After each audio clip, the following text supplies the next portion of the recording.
जो इस तरीके रातों रात 4 घंटे में बीजेपी बन गए, 4 घंटे में बीजेपी बन गया। और हमारा भी कुछ कार्यकर्ता इसमें शामिल हो गए। 12 बजे के बाद हम कुछ लोगों को पार्टी से निकालेंगे। ये कोई पॉलिटिकल मैसेज देने के लिए किया गया है या इसका पीछे कोई दूसरा कारण है?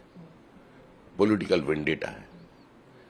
ये तो इन्वेस्टिगेशन चल रहे हैं, सच सामने आ जाएगा, ये विश्वास हमारा है। लेकिन कोई साधारण मर्डर नहीं है। ऐसा नहीं है कोई मुठभेड़ हो रहे थे, उसका भीतर में ये घुस गया, इसको गोली लग गया, ऐसा नहीं है। एक गाड़ी का सारे चेसिस नंबर बदलकर उसको लाया गया, रास्ता रोका और बाद में मोटरसाइकिल से उसको ऊपर फायरिंग हो गया। सारे राज्य का स्थिति ऐसे ही बना दिया तृणमूल कांग्रेस ने। Law and order situation Paschim Bengal में नहीं है। Constitution doesn't exist in West Bengal. यह महाजंगल राज का समाप्ति कर दिया जनता ने ईवीएम बॉक्स में। लेकिन हमारा दायित्व भी ज्यादा बनता है। लोग फिर से उसमें वापस जाना नहीं चाहते। जैसे बिहार की जनता, उत्तर प्रदेश का जनता अपने राजनीतिक रंजिश का कारण लोगों को मारना, उसका खून बहलाना, रोज दंगा फसाद कराना बंद कर दिया।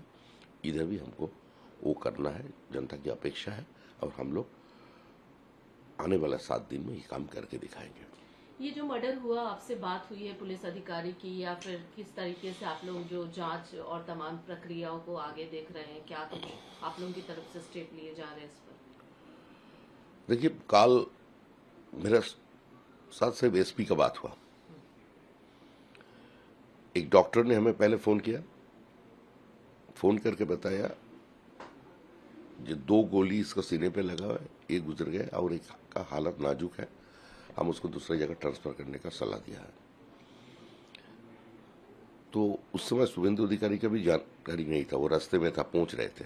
तो हम उसको बताया, बोले हम हॉस्पिटल ले जाने के लिए जा रहे हैं। हम उसको खबर दिया जो चंद्रनाथ नहीं है अभी।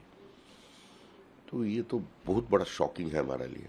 2 दिन का बाद ओटिंग सेरेमनी है, प्रधानमंत्री जी, गृह मंत्री जी, सुरक्षा जो है हमारा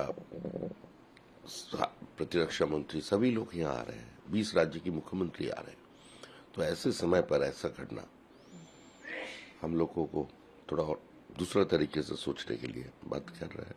अभी हम जा रहे हैं, तुरंत पहुंच रहे हैं उसी जगह पर। आप हॉस्पिटल जाएंगे? अभी जा रहे हैं। दादा, एक चीज बताइए कि पोस्ट वॉर वायलेंस सिर्फ यहाँ पर नहीं हुआ है, संदेश खाली में अगर सुना, वहाँ पर भी सुनने में आ रहा है। कल गोली लगा हुआ, 4 राउंड गोली चले हुआ। हमारा 3 कार्यकर्ता का मौत हो गया, राजारहाट में मौत हुआ। तो जीता हम लोग, मर रहे हम लोग। अगर ये जीत तृणमूल का नसीब में चला जाता तो आज तक तो 200 को ऊपर मर्डर तृणमूल कांग्रेस कर देता। फिर भी हम आपके माध्यम से पूरा भारतीय जनता पार्टी परिवार के पास मेरा एक ही अपील है, बंद करिए। जो भी हिंसा करे, आप शांत रहिए। और इस शांति बरकरार रखने के लिए ही पश्चिम बंगाल की जनता हम लोगों को दायित्व दिया। ये रक्त रंजित हो रहा है, पूरे मासूम कार्यकर्ता मारे जा रहे हैं। ये कोई पहली बार नहीं है। उस बार तो आप लोग जीते, आप खुद ही कह रहे कि हम जीते, उसके बाद भी हमारे ही कार्यकर्ताओं को मारा जा रहा है। उनको कोई आश्वासन देंगे? क्योंकि मनोबल कहीं ना कहीं तो डर नहीं, भारतीय जनता पार्टी का जो कार्यकर्ता है, 311 कार्यकर्ता का निधन हो गया तृणमूल के राज में। उसका बाद भी वो खड़ा है। हमारा कितना बहनों का साथ अत्याचार हुआ है, सामूहिक बलात्कार हुआ है, वो कैमरा का सामने आकर के बोला।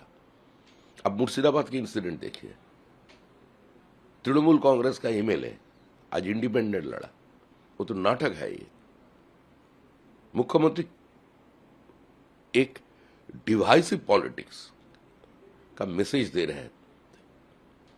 इतना तक भी चले गया राजनीति, जो मुसलमान से हिंदू को मारने का धमकी भी दे दिया।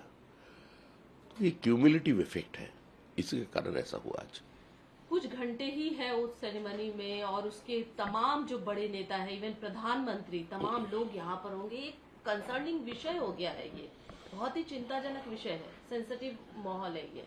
हम लोग बातचीत कर रहे हैं। हाँ। हमारा नेता से, पार्टी शांत है। अभी तो फिलहाल हम जा रहे हैं, वो घटनास्थल में भी जाएंगे और हॉस्पिटल जाएंगे। देखिए। लेकिन दादा देखिए, चंद्रनाथ जी की जो माता जी हैं, इतनी दुखी हैं वो इस समय, फिर भी वो ये कह रही हैं कि मैं चाहती हूँ कि इनको सजा मिले, लेकिन फांसी ना हो, आजीवन कैद की सजा हो। ये देखिए मानसिकता। और उनको वो ये भी कह रही हैं कि हम शुभेंदु अधिकारी जी के साथ, हम बीजेपी के साथ हैं, उनको पता था, इसी वजह से मेरे बेटे के साथ आज ऐसा हुआ। एक माँ दुखी है, लेकिन फिर भी फांसी की मांग नहीं कर रही है। वो कह रही है कि आजीवन कारावास उस तरीके से हो। सारा पश्चिम बंगाल की जनता आज उसका साथ है। अरे ये तो एक मिसाल बन के खड़ा हुआ, जो एक माँ ऐसा बात कर रही है, उसका बेटे के निधन की बात। ऐसी महिला पश्चिम बंगाल में है, और इसी का कारण पश्चिम बंगाल पूरा देश में उसको दूसरे नजर से देखा जाता, लेकिन सारे खत्म कर दिया कम्युनिस्ट और तृणमूल ने। टीएमसी ने ट्वीट किया है। टीएमसी ने कहा है कि हम कंडेम करते हैं इस पूरे मामले को, और इसमें सीबीआई जांच होनी चाहिए। हमारे भी कुछ कार्यकर्ताओं को मारा गया है। इस तरीके का ट्वीट इस समय उनका भी आया हुआ है। 311 कार्यकर्ता को तो बीजेपी को मारा। आरजीकर का घटना के लिए दायी कौन है? बॉक्टी में क्या हुआ था? 300 मीटर दूर में बैठकर पुलिस कॉफी पी रहे थे, और अल्पसंख्यक महिला, बच्चे, जिंदा जला दिया गया उसको। एक सीपीएम कपल को पंचायत चुनाव के दरमियान उसको जिंदा जला दिया। यही तो तृणमूल कांग्रेस है। उसका कोई नैतिक और राजनीतिक अधिकार नहीं कोई ट्वीट करने का। एक छोटा सा अंतिम सवाल लूंगी दादा। लगातार ये कहा जा रहा है कि टीएमसी वाले जो है बीजेपी का झंडा लेकर, आप लोग भी बता रहे हैं, जो इस तरीके रातों रात 4 घंटे में बीजेपी बन गए। 4 घंटे में बीजेपी बन गया, और हमारा भी कुछ कार्यकर्ता इसमें शामिल हो गया। 12 बजे के बाद हम कुछ लोगों को पार्टी से निकालेंगे।